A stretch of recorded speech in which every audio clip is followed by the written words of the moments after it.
কথা বলেন ঠিক কি না?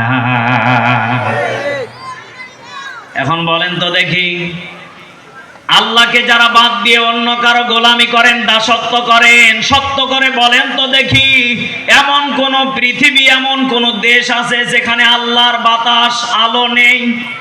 আছে? কথা বলেন না কেন? কষ্ট হচ্ছে নাকি আপনাদের? যেখানে আল্লাহর কোন সূর্য নেই, যেখানে আল্লাহর মেঘরাশি নেই। এই চাচা, ধরেন ধরেন, সমস্যা কি? হ্যাঁ, এ কি গো, মুরব্বী তো দেখি, সমস্যা কি? অনেকক্ষণ ধরে হয়তো বসে আছে, সমস্যা হতেই পারে, ঠিক কি না? কিন্তু বিনা কারণে উঠা যাবে না, ইনশাআল্লাহ।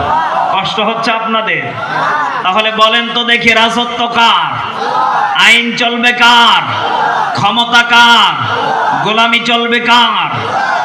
প্রত্যেকটা মুসলমান যদি আজকে কথা